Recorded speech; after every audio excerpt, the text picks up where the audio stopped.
आज मैं आपसे यही कहना चाहता हूं, अपने शब्दों को अपनी ताकत बनाइए, अपनी सोच को सकारात्मक बनाइए, अपने जीवन को एक नई दिशा दीजिए। जब इंसान खुद से सच्चा प्रेम करना सीख लेता है, खुद को प्रेरित करना शुरू कर देता है, तो उसका पूरा जीवन बदलने लगता है। याद रखिए, आप जैसा सोचते हैं वैसे ही बनते हैं। इसलिए अपने विचारों को इतना ऊंचा रखिए कि सफलता आपके कदम चूमे। जीवन में शब्दों और सोच की शक्ति को समझना बेहद आवश्यक है। हमारे शब्द केवल आवाज नहीं होते, वे एक ऊर्जा होते हैं जो हमारे और दूसरों के जीवन को गहराई से प्रभावित करते हैं। ये शक्ति इतनी अद्भुत है कि यदि सही दिशा में उपयोग की जाए तो असंभव को भी संभव बना सकती है। अक्सर हम खुद से ऐसे वाक्य बोलते रहते हैं जो हमें कमजोर कर देते हैं। मैं ये नहीं कर सकता, मेरे पास समय नहीं है, मैं सक्षम नहीं हूं। क्या आपने कभी सोचा है कि ये शब्द आपकी सोच और कर्मों पर कितना गहरा प्रभाव डालते हैं? अगर आप खुद से बार बार ये कहेंगे कि आप हार चुके हैं, तो आपकी आंतरिक ऊर्जा भी हार मान लेगी। लेकिन अगर आप खुद से कहें, मैं सक्षम हूं, मुझे मेरे लक्ष्य तक पहुंचने से कोई नहीं रोक सकता, मैं हर परिस्थिति का सामना कर सकता हूं, तो आपकी सोच बदलने लगेगी। और याद रखिए, जब सोच बदलती है तब जीवन भी बदल जाता है। दोस्तों, भगवान श्री कृष्ण की गीता हमें यही सिखाती है। मनुष्य का सबसे बड़ा मित्र उसकी सोच है और सबसे बड़ा शत्रु भी। अगर आप भी इस सत्य को स्वीकार करते हैं तो श्री कृष्ण का नाम मन में अवश्य ले। ये कहानी अंत तक देखिए, क्योंकि यह आपकी सोच को एक नई दिशा दे सकती है। दोस्तों, एक नगर में एक महान तपस्वी ऋषि मुनि रहा करते थे। वे अत्यंत ज्ञानी थे, सरल स्वभाव वाले थे और शांत चित्त उनके जीवन की पहचान था। लोग दूर दूर से उनका उपदेश सुनने आते थे। एक दिन वे नगरवासियों को समझा रहे थे, बेटा, शब्दों में जीवन बदलने की शक्ति होती है। जिस तरह बीज से वृक्ष बनता है, उसी प्रकार शब्दों से सोच जन्म लेती है और सोच से जीवन बनता है। जो शब्द तुम अपने लिए या दूसरों के लिए बोलते हो, उन पर ध्यान दिया करो, क्योंकि वही शब्द तुम्हारे भाग्य का निर्माण करते हैं। इतना कहकर ऋषि मुनि अपना उपदेश समाप्त कर वहां से चले गए। एक दिन वही महान ऋषि मुनि एक मार्ग से होकर गुजर रहे थे। उसी मार्ग से एक युवक भी गुजर रहा था। जैसे ही युवक ने उन्हें देखा, वो जोर से हंसने लगा और बोला, अरे साधु महाराज, आप तो ढोंग करते हैं। यूं कह देने से कि शब्दों में शक्ति है, बात सच नहीं हो जाती। भला शब्दों से किसी का जीवन कैसे बदल सकता है? ये सब बातें सिर्फ सुनने में अच्छी लगती हैं। ऋषि मुनि ने शांति से युवक की पूरी बात सुनी और मुस्कुराते हुए बोले, बेटा, नाद से ही ये सृष्टि प्रकट हुई है। हर मंत्र, हर नाम, हर शुभ शब्द के पीछे वही नाद छिपा है जो लोगों के भाग्य को बदल देता है। मैं अनुभव से कहता हूं कि सही शब्द जीवन की दिशा बदल देते हैं। फिर भी अगर तुम्हें विश्वास ना हो तो इसे तुम स्वयं आजमा कर देख लो। ऋषि मुनि की बात सुनकर युवक गंभीर हो गया। थोड़ी देर सोचकर उसने कहा, गुरुवर, अगर आपकी बात सच है तो कृपा करके मेरी मदद कीजिए। मेरा छोटा भाई लगभग 20 वर्ष का है। पिछले 3 वर्षों से कुछ भी नहीं करता, दिन भर लेटा रहता है, कुछ सोचता रहता है, न बोलता है न जवाब देता है। माता पिता चिंता में डूबे रहते हैं। हमने हर तरीका आजमा लिया, समझाया, डांटा, योजना बनाई, पर कुछ भी असर नहीं हुआ। हम सब पूरी तरह थक चुके हैं। अगर सचमुच शब्दों में शक्ति है तो फिर हमारे शब्द उसका जीवन क्यों नहीं बदल पाए? जैसा आप कहते हैं कि शब्द जीवन बदल सकते हैं, तो क्या आप मेरी सहायता करेंगे? यही प्रश्न अब कहानी में आगे खुलता है, जहां ऋषि मुनि युवक को सिखाते हैं कि सिर्फ दूसरों से बोले गए शब्द नहीं, बल्कि मनुष्य के अपने अंतर्मन में बोले गए शब्द सबसे अधिक शक्तिशाली होते हैं। ऋषि मुनि मुस्कुराते हुए उस युवक के साथ चल पड़े। युवक उन्हें खेत की ओर ले गया और दूर पेड़ की छाया में लेटे अपने भाई की तरफ इशारा करते हुए बोला, गुरुवर, यही मेरा भाई है। पूरे गांव में यह आलस और निकम्मेपन के नाम से जाना जाता है। आप कहते हैं कि शब्दों में जीवन बदल देने की शक्ति होती है, तो क्या आपके शब्द इसका जीवन बदल सकते हैं? अगर ऐसा सच में है तो इसे बदल कर दिखाइए। ऋषि मुनि ने शांत भाव से उस युवक के भाई को देखा। वो मिट्टी पर करवट लेकर गहरी नींद में सो रहा था, जैसे दुनिया से उसका कोई रिश्ता ही ना बचा हो। ऋषि मुनि धीरे धीरे उसके पास पहुंचे, उसके सिर पर स्नेह भरा हाथ रखा और बहुत कोमल स्वर में बोले, बेटा उठो, बहुत देर हो चुकी है। यह सोने का समय नहीं है, यह जागने का समय है। उस स्नेह भरी आवाज ने लड़के के भीतर कुछ हिला दिया। वह चौंक कर जाग उठा और मन में सोचने लगा, आज तक तो सब मुझे डांटते रहे, निकम्मा कहते रहे, लेकिन ये कौन है जो इतने प्यार से मुझे जगा रहा है? उसने आंखें मलते हुए सामने देखा और बोला, गुरुवर, आप कौन हैं और यहां क्यों आए हैं? ऋषि मुनि ने मुस्कुरा कर कहा, बेटा, यह सवाल तो मुझे तुमसे पूछना है। तुम कौन हो? यही सबसे जरूरी है। उनकी बात सुनकर लड़का हंस पड़ा और बोला, अगर आपको मेरे बारे में जानना है तो गांव के किसी भी आदमी से पूछ लीजिए।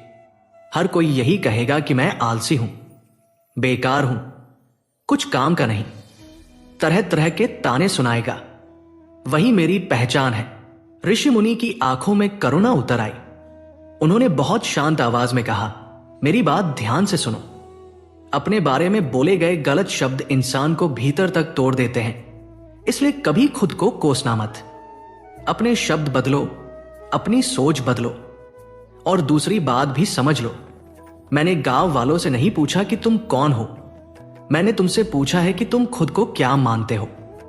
लेकिन तुमने मुझे अपनी आदतें बता दी। आलस तुम्हारी पहचान नहीं है, वो सिर्फ तुम्हारी एक आदत है। इंसान आदतों से अलग होता है, आदतें बदल सकती हैं, इंसान नहीं। इसलिए बेटा, तुम आलसी नहीं हो, बस अभी तुम्हारी आदत आलसी बन गई है। इतनी सी बात है जो लोग समझ नहीं पाते। ये सुनते ही लड़का जैसे ठिठक गया। पहली बार किसी ने उसे उसकी कमजोरी से अलग करके देखा था। गांव वाले तो हमेशा उसे तानों से दबाते रहे थे, मगर यहां कोई उसके भीतर के इंसान को देख रहा था। उसकी आंखों से आंसू बहने लगे।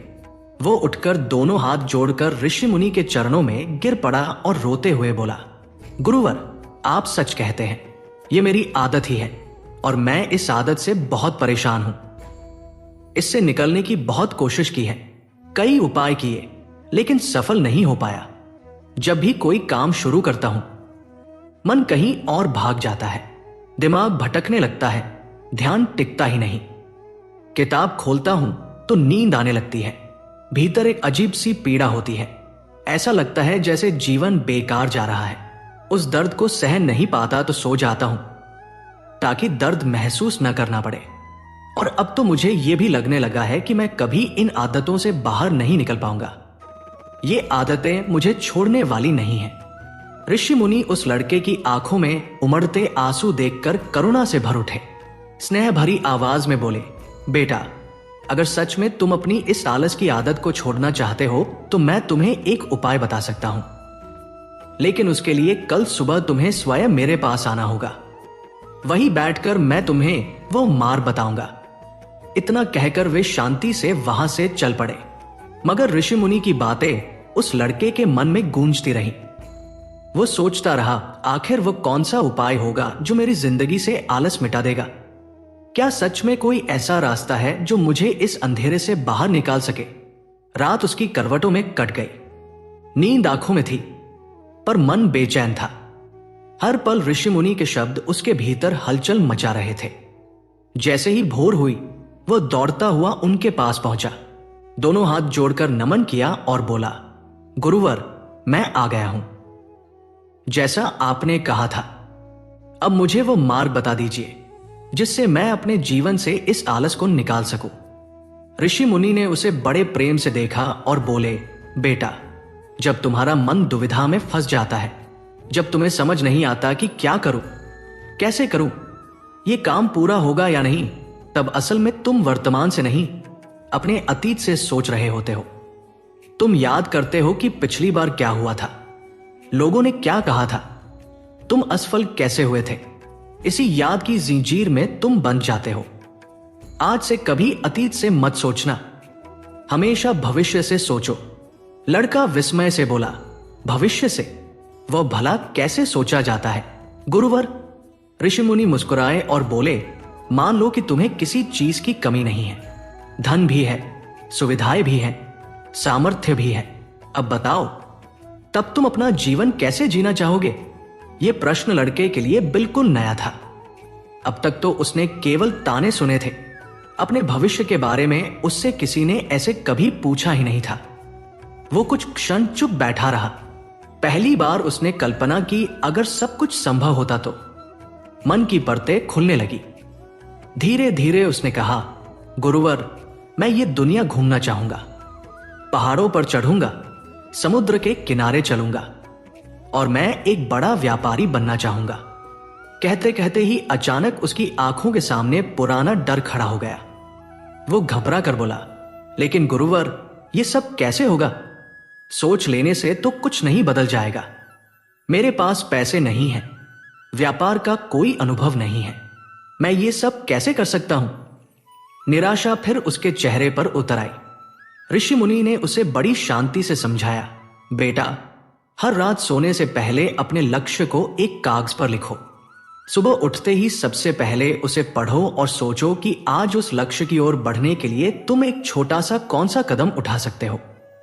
फिर उसी दिन उस कदम को उठाने की पूरी कोशिश करो, चाहे छोटा ही सही, पर कदम जरूर बढ़ाओ। लड़का बोला, गुरुवर, जब मैं बहुत सोचने लगता हूं तो मन बेचैन हो उठता है, तरह तरह के विचार आने लगते हैं, और उनसे बचने के लिए मैं सो जाता हूं ताकि वे मुझे परेशान न करें। ऋषि मुनि ने स्नेह से कहा, बेटा, अपने अंतर्मन की इस चाल को पहचानो। डर तुम्हें सोचने पर मजबूर करता है और सोच तुम्हें रुकने पर। इन शब्दों की श्रृंखला को तोड़ना होगा। शब्दों से ही तुम्हें नया भविष्य रचना होगा। लड़का उलझन में पड़कर बोला, गुरुवर, मैं आपकी बात ठीक से समझ नहीं पा रहा। ऋषि मुनि मुस्कुरा उठे, बोले, बेटा, कैसे होगा? यह सवाल दरअसल सवाल नहीं है, यह तुम्हारे मन का डर है। यही डर तुम्हें पहला कदम उठाने से रोकता है। सच यह है कि किसी को भी पहले से नहीं पता होता कि सब कुछ कैसे होगा, लेकिन जब कोई इंसान दृढ़ निश्चय कर लेता है तो वह अपने लक्ष्य को सामने रखकर लगातार प्रयास करता रहता है। रास्ते खुद बनते चले जाते हैं और एक दिन वही इंसान सफलता तक पहुंच जाता है। तभी वो लड़का ऋषि मुनि से भर्राई हुई आवाज में बोला, गुरुवर, अगर आपकी बातें सत्य हैं तो फिर मेरे मन में बार बार चिंता क्यों उठती है? मन हर समय बेचैन क्यों रहता है? ऋषि मुनि ने बड़े शांत भाव से कहा, बेटा, क्योंकि तुम्हारे भीतर कहीं यह डर बैठ गया है कि तुम कमजोर हो, कि तुम में कोई कमी है, कि तुम किसी काम के नहीं हो। यही डर तुम्हारे अंतर्मन में घर कर गया है और वही तुम्हें हर कदम पर रोकता है। जब भी तुम कोई काम शुरू करना चाहते हो, मन तुम्हारे कान में फुसफुसाने लगता है, आगे मत बढ़ो, हार जाओगे। इसी आवाज से चिंता जन्म लेती है और उसी से बेचैनी बढ़ती जाती है। लड़का उदास होकर बोला, गुरुदेव, आपने जो कहा वो बिल्कुल सच है, पर अब आप ही बताइए, इस परेशानी से मैं बाहर कैसे निकलूं? ऋषि मुनि उसकी ओर करुणा से देखकर बोले, बेटा, इसका उपाय बहुत सरल है, बस उसे अपनाने का साहस चाहिए। हम अक्सर खुद को ही दोषी ठहराते रहते हैं, अपने लिए कठोर शब्द बोलते हैं, निकम्मा हूं, कमजोर हूं, मुझसे नहीं होगा। ये शब्द धीरे धीरे हमारे मन में बस जाते हैं और वहीं से हमें आगे बढ़ने से रोकने लगते हैं। शब्दों का प्रभाव गहरा होता है, क्योंकि जैसा हम खुद से कहते हैं, जैसा पूरे भाव से सोचते हैं, हम वैसे ही बनते चले जाते हैं। इसलिए अगर तुम बदलना चाहते हो, खुद को काबिल बनाना चाहते हो, तो तुम्हें अपने अंतर्मन को नए संदेश देने होंगे। हर दिन खुद से कहना होगा, मेरा शरीर और मेरा मन ऊर्जा और शांति से भरा है। मेरा हर कण मुझे आगे बढ़ने की शक्ति देता है। मैं दृढ़ संकल्प और आत्मविश्वास के साथ अपने हर लक्ष्य की ओर कदम बढ़ाता हूं। मैं अपनी कमजोरी को अभ्यास बनाता हूं, चिंता को ध्यान में बदल देता हूं। मैं उत्साह और उमंग से भरा हूं और लगातार अपने सपनों की ओर बढ़ रहा हूं। जब तुम ये शब्द पूरे विश्वास और भावना के साथ खुद से कहोगे, तो भीतर एक नई ताकत जन्म लेगी। धीरे धीरे चिंताएं कमजोर पड़ने लगेंगी, क्योंकि शब्द वही बना देते हैं जो हम खुद से कहते हैं। जिन भावनाओं के साथ तुम उन्हें दोहराते हो, उन्हीं भावनाओं के साथ वे तुम्हारे मन पर असर डालते हैं। समय के साथ यही शब्द तुम्हारी सोच और तुम्हारे व्यक्तित्व का हिस्सा बन जाते हैं। फिर ऋषि मुनि ने उसे सावधान करते हुए कहा, मगर यह भी याद रखना बेटा, तुम्हारा अंतर्मन इतनी जल्दी हार नहीं मानेगा। जब भी तुम आगे बढ़ोगे, वो तुम्हें पीछे खींचने की कोशिश करेगा। तुम्हारे अतीत की सारी असफलताएं, कड़वे अनुभव तुम्हारी आंखों के सामने ले आएगा, ताकि तुम डर जाओ और फिर रुक जाओ। लेकिन तुम्हें उनसे डरना नहीं है। सकारात्मक शब्दों की शक्ति से धीरे धीरे तुम्हारा मन भी नई सोच को स्वीकार करने लगेगा। उन्होंने गंभीर स्वर में आगे कहा, एक बात और याद रखना, तुम्हारा ध्यान आलस्य मिटाने पर नहीं होना चाहिए, बल्कि एक नए भविष्य के निर्माण पर होना चाहिए। एक नए व्यक्तित्व को गढ़ने पर होना चाहिए। नजर पीछे की आदतों पर नहीं, आगे के सपनों पर रखनी है। लड़का सिर झुकाकर बोला, गुरुवर, जैसा आप कहेंगे मैं वैसा ही करूंगा। ऋषि मुनि मुस्कुराए और बोले, बेटा, अभी मैं इस गांव से जा रहा हूं, पर कुछ वर्षों बाद फिर लौटूंगा। इतना कहकर वे शांत कदमों से आगे बढ़ गए। लड़का अपने घर लौट आया, लेकिन अब उसका मन पहले जैसा नहीं था। विचार बदलने लगे थे। वो सोचने लगा, अगर मैं अपनी मनपसंद जिंदगी जीने लगूं, दुनिया घूमूं, नए लोगों से मिलूं, अपने पसंद का काम करूं, तो मेरी जिंदगी कैसी होगी। उसी कल्पना में डूबकर उसने एक कागज पर अपने लक्ष्य लिखे और एक नई उम्मीद लेकर सो गया। अगली सुबह उसकी आंख खुली तो सबसे पहले उसकी नजर उस कागज पर पड़ी जिस पर उसने अपने लक्ष्य लिखे थे। उसने धीरे धीरे उन्हें फिर से दोहराया और कुछ देर शांत बैठा रहा। तभी ऋषि मुनि की बात उसके मन में गूंज उठी। आज अपने लक्ष्य के लिए तुम क्या कर सकते हो? उसने खुद से पूछा, मैं आज ऐसा कौन सा कदम उठा सकता हूं जो मुझे अपने सपनों की तरफ ले जाए। वो फिर से उस कागज की ओर झुका। उसमें लिखा था, आज बाजार जाना है, देखना है कि लोग किस तरह का व्यापार करते हैं, कौन सा सामान लाते ले जाते हैं, किन चीजों में लाभ होता है। यही पढ़कर वो बिना देर किए बाजार निकल पड़ा। अलग अलग दुकानों पर बैठा, लोगों को देखता रहा, उनके काम को समझने की कोशिश करता रहा। चारों ओर तरह तरह का व्यापार चल रहा था। किसी को कपड़े बेचते देखा, किसी को अनाज तौलते, कोई मसालों की बोरियां खोल रहा था। मगर इतनी भीड़ भाड़ में उसे कोई राह दिखाने वाला नहीं मिला। कुछ समझ न आने पर उदासी ने फिर घेर लिया और वो धीमे कदमों से घर लौट आया। रास्ते में चलते हुए उसे ऋषि मुनि की एक और बात याद आई। शब्दों में शक्ति होती है, शब्द जीवन बदल सकते हैं। उसे वे सकारात्मक वाक्य याद आए जो उसने खुद से दोहराने शुरू किए थे। उसी दिन से उसने तय किया कि वह उन्हें सुबह शाम भाव से दोहराएगा। वो लगातार यही करता रहा। दिन गुजरते गए, एक महीना बीत गया। बाहर से देखने पर उसकी जिंदगी में कोई बड़ा बदलाव नहीं दिखता था, लेकिन भीतर कुछ बदल चुका था। उसे महसूस होने लगा कि उसका मन पहले से हल्का है, दिमाग ज्यादा साफ सोच पा रहा है। वह पहले की तरह सुस्त नहीं रहता था, ज्यादा चलने फिरने लगा था। धीरे धीरे उसे समझ आने लगा कि जो लोग आगे बढ़ते हैं, जो बड़े काम करते हैं, उनकी सोच अलग होती है। वे डर के साथ नहीं जीते, वे किसी छोटी बात से घबराते नहीं, मुश्किल आए तो रोते नहीं, समाधान ढूंढते हैं। वे किसी का इंतजार नहीं करते, खुद पर भरोसा करते हैं और कदम बढ़ा देते हैं। इस समझ के साथ उसने भी अपने जीवन में छोटे छोटे कदम आगे बढ़ाने शुरू कर दिए। अब वो खाली नहीं बैठता था। मौका मिलता तो बाजार जाता, दुकानदारों से बातें करता, उनसे सीखता कि कौन सी चीजों में मुनाफा होता है, किस तरह खरीद बिक्री होती है। कभी कभी वो अपने पिता के साथ मंडी भी जाने लगा। वहां मोल भाव करना सीखता, तौलनाप समझता और हर दिन कुछ नया सीखने की कोशिश करता। एक दिन गांव में मसालों का एक व्यापारी आया। उसे पढ़े लिखे नौजवान की जरूरत थी जो माल गिन सके और हिसाब किताब रख सके। ये लड़का अपने लक्ष्य को जानता था। वह समझ गया कि इस काम से उसे बहुत सीखने को मिलेगा। बिना झिझके वो व्यापारी के पास पहुंचा। उसे मालूम था कि पैसे बहुत कम मिलेंगे, फिर भी उसने काम स्वीकार कर लिया, क्योंकि अब उसकी सोच बदल चुकी थी। वो अब पैसों से ज्यादा सीख को महत्व देने लगा था। वो पूरी मेहनत और ईमानदारी से काम करने लगा। धीरे धीरे व्यापारी भी समझ गया कि ये लड़का साधारण नहीं है, बहुत समझदार और भरोसेमंद है। 3 महीने बीते और उसने उसे अपना सहायक बना लिया। व्यापारी ने देखा कि इस नौजवान की दिनचर्या सबसे अलग है।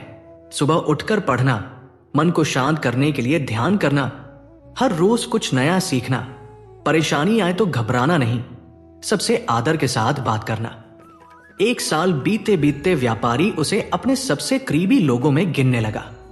उसने उसे व्यापार के सारे गुर सिखाने शुरू कर दिए।